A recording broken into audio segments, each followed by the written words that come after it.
আসসালামু আলাইকুম ওয়া রাহমাতুল্লাহি ওয়া বারাকাতুহু। আলহামদুলিল্লাহি রাব্বিল আলামিন ওয়াসসালাতু ওয়াসসালামু আলা রাসূলিল কারীম ওয়া আলা আলিহি ওয়া আসহাবিহি আজমাইন। قال الله تعالى في كلام المجيد والفرقان الحميد أعوذ بالله من الشيطان الرجيم بسم الله الرحمن الرحيم إن الله يحب الذين يقاتلون في سبيله صفا كأنهم بنيان مرصوص।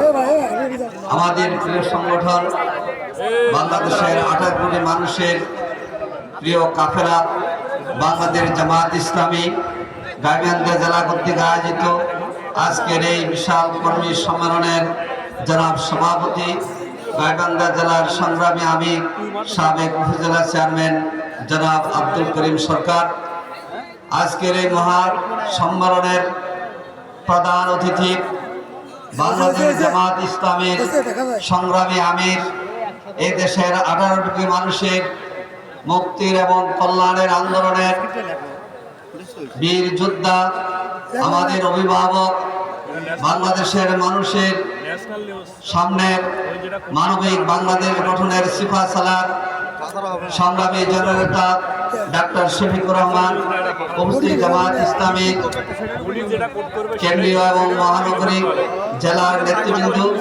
সাংবাদিক বন্ধুগণ, শহীদ পরিবারের সম্মানের সদস্যবৃন্দ, ওলামায়ে কেরাম এবং সংগ্রামী জনতা,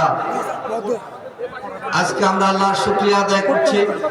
2006 সালে 28 অক্টোবরের পর সারা বাংলাদেশে আমরা দিনের পর দিন এইভাবে কর্মী সম্মেলন করতে পেরেছি।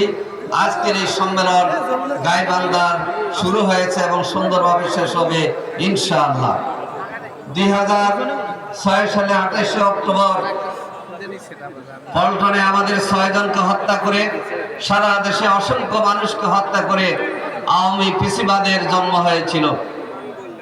বিজয় দিবসের দিন পল্টন মোড়ে বিশাল র্যালি করার মাধ্যমে আমরা জবাব দিয়েছি, এ হাসিনা লগে ওঠার কথা বলে মানুষকে হত্যা করেছো, আজকে বাংলাদেশ থেকে তুমি পালিয়ে যেতে বাধ্য হয়েছো।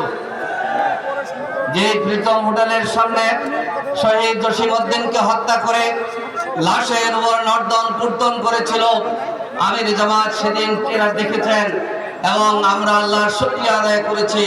আওয়ামী ফ্যাসিবাদ পালিয়ে গিয়েছে আর বাংলাদেশ জামাত ইসলামী জনতা পল্টন মোড়ে বিজয় র্যালি করেছে। সংগ্রামী ভাই ও বন্ধুগণ, এই মাসে আমাদের বিজয় দিবস আমরা উদযাপন করেছি।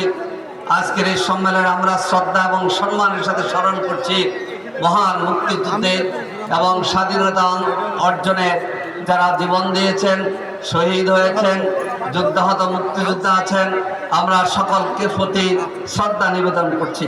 আজকে বিশেষভাবে শ্রদ্ধা এবং সম্মান নিবেদন করছি সেই সব শহীদদের প্রতি যাদের রক্তদানের মধ্য দিয়ে 24-এর গণঅভ্যুত্থান সফল হয়েছে এবং 15 বছরের স্বৈরাচার পালিয়ে যেতে বাধ্য হয়েছে। আজকে আমি গাইবান্ধার ইসলামী আন্দোলন সহ গাইবান্ধার মানুষকে অভিনন্দন জানাচ্ছি। আপনারা জানেন বিশ্বের ইসলামী আন্দোলনের নেতা ছিলেন কোরআনের ফাঁকি আল্লামা দেলাওয়ার হোসেন সাইদি। এই আল্লামা দেলাওয়ার হোসেন সাইদির তথাকথিত ফাঁসির রায় হওয়ার পরে যে জমিনের লোকেরা প্রথম রক্ত দিয়েছে তারা হলো গাইবান্ধার মানুষ। তারপরে সেদিনে রক্ত ছিল ঠাকুরগাঁর লোকেরা। আমির জামাত আরো 2 দিন পর সেখানে যাবেন ইনশাআল্লাহ। সাইদি সাহেবের মামলার প্রতিবাদ করতে গিয়ে আমাদের যেসব ভাইরা রক্ত দিয়েছেন, আহত হয়েছেন এবং শত শত সুন্দরগঞ্জের ভাই এবং বোনেরা এখনো আদালত পাড়ায় এসে হাজিরা দিতে হয়, তাদের এই কষ্টের জন্য আমি তাদেরকে সাধুবাদ জানাচ্ছি। প্রিয় ভাইরা, এই গাইবান্ধার জনগণকে অভিনন্দন জানাচ্ছি। 2014 সালের সে আওয়ামী লীগের নির্বাচনে গাইবান্ধা